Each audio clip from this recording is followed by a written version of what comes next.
First shown on ITV 16 years ago and now being rerun on Channel 4. It starred Patrick McGoohan, who directed 3 episodes himself.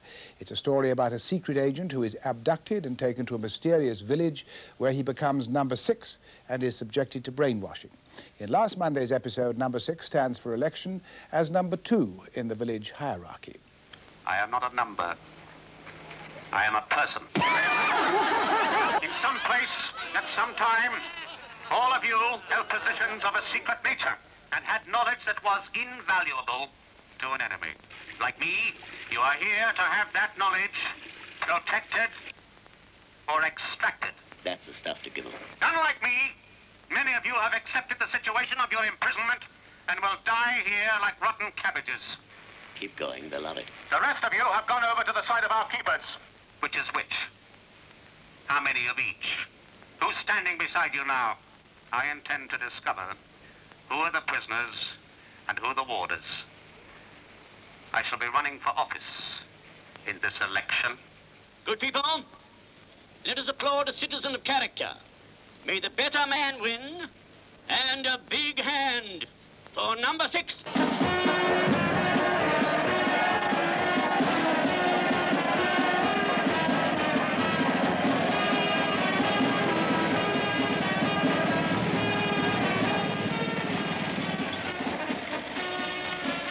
Seeing you. Roger Goodman, you were a fervent admirer of The Prisoner when it first came out 16 years ago. Well, now, seeing it again all this time later, are you still as much of an admirer or less so? Just as much an admirer, perhaps more so, although I must admit I'm very disappointed with the way Channel 4 are actually dealing with this presentation. I mean, short of showing an episode in reverse, there's not much more left that they can do wrong with it. Episodes are being shown out of order, chunks are being missed out of episodes, the photographs in the TV Times relate to any episode except the one that's being shown that night. I really wish it could have gone back on a major channel. But it is good to see it again. It is a classic TV series, the first classic TV series, perhaps the only classic TV series. That was a very good clip to show because an awful lot there was typical of the series, the setting in Portmeirion, the village atmosphere, this pseudo-holiday camp, almost, you know, mock Heidi-High atmosphere where everything appears to be pleasant and blissful, and underneath it all is the most menacing administration you could possibly think up. Do you think that feeling really came over of it being as unpleasant as all that? One critic said of it, it was all style and no content. It was difficult to know what the content of it was. Yes, I think the episodes themselves gradually build up to a much more menacing administration. To begin with, it might be a little more lightweight, but towards the end, where a lobotomy is performed on number 6 in about episode 13, although Lord knows which episode Channel 4 are going to show it as, then I think it does get more menacing. And in the final episode, without wishing to preclude the ending for those who haven't yet seen it, the prisoner is put on a mock trial, which is as Kafkaesque as anything Kafka or Orwell could dream up. Julian, what did you think? High camp from beginning to end. But I'm very grateful to Mr. Goodman because in part he's explained what on earth was going on. My first reaction was surprise, my second was admiration, my third was irritation. I just could not understand what was going on. But now that you've explained that in fact this was number 6 and not number 1, and that one should in fact have started at the beginning and ended at the end, I feel that my sanity, which then was about to depart, I've in fact regained it. Well, do you think, I mean, is that true? Do you think if it had been put in the right order that he would have immediately grasped what it was all about?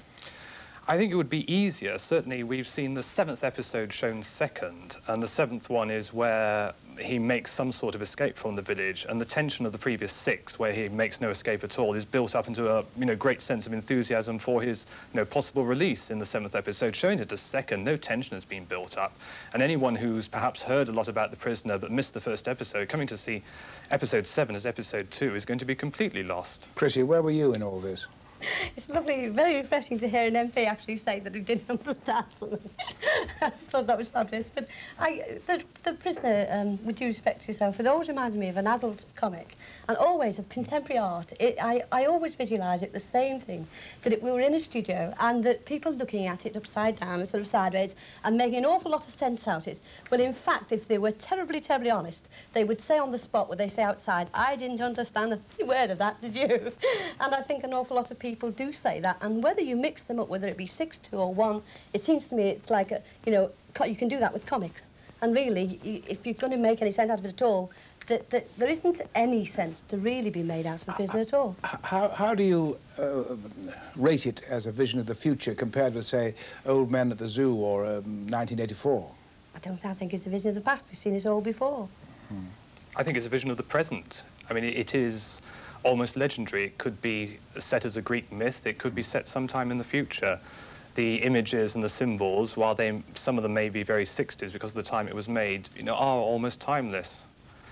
And while it may be like a comic at first sight, one can see from the detail and care in some of the production and the writing that an awful lot of time and trouble has been taken by those behind it.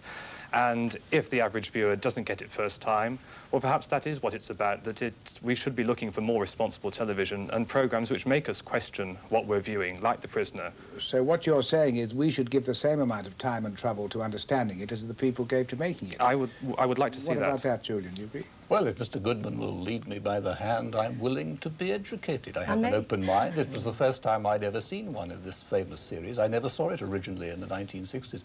But I would be less than honest if I could pretend here and now that I understood it as such. In fact, I was irritated by it. I thought it had a hollow centre. James Bond without the music.